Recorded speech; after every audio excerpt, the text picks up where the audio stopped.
Animation films are dominating the box office, but The Flash had a pretty rough week, seeing a 72% drop in its second week. I'm Rosemary Miller here with Marisa Dellatto, an entertainment reporter here at Forbes. Thank you so much for joining me today, Marisa. Thank you for having me as always. Absolutely. So we mentioned The Flash is doing really bad, and Fandango is even offering 2-for-1 tickets. So what's going on there? I mean, that's just a real show of what's happening. Fans are just not responding to this movie. It had as you mentioned, a 72% drop from its first to second weekend. That's pretty massive. I mean, there's always a somewhat significant drop. Other DC films that have recently come out, have not experienced as grave as reductions going into that second week. So it's just, yeah, it's just a show of, its first week it came out. This was the best it's probably going to get. Second week, it's going to continue just to go down. And that's if DC is going to have to evaluate, what it's putting out, what it's going, what's going to happen going forward, because whatever strategy it was working with for the Flash is not succeeding. So. Well, DC has another movie coming out soon, Aquaman, right? What can we expect there? I mean, we can expect Jason Momoa, who everyone loves, and hopefully he can carry some of that weight that maybe Ezra Miller could not, and that the Flash franchise just couldn't handle. So let's talk about No Hard Feelings. They had an opening weekend. How did they perform? Okay. It underperformed, by analysts, expectations slightly, but not too bad. I think, audiences went to see it, thought, they enjoyed it, has a B+ rating on Cinema Score. So it's really, for those movies, they're not expecting them to be blockbusters, and they are kind of graded on a slightly different scale.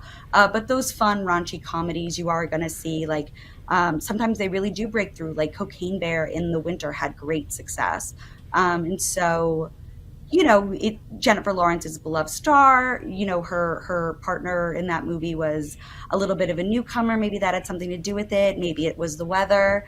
There's all different things. But yeah, I would say it's, for pretty standard for right now, especially the things that we are seeing be successful are, like we've talked about before, IP we're familiar with, like Spider-Man coming back to number one after, in its fourth week.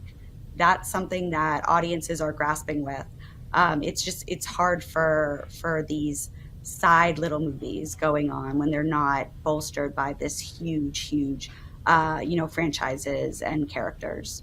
So what is it about these animation movies? You mentioned Spider-Man coming back to number one. That's number one, and Elemental is number two. Another animated movie. What's the thing? Is it kids being out of school or what? I think it could be. I think they're also just really comforting. I mean, adult animation has really blown up in the last few years, with both on the big screen and TV. And I think it's just, like I said it before, it's summer. It's that time when people just want to hang out, and with so much going on, it is a nice comfort to have a cartoon character to kind of amaze and wow with. Well, while most of these movies were down since last week, Asteroid City, that's one that was up over 900%. What happened there? So that actually happened because it was in select theaters the week before, in previews in select cities like New York and LA.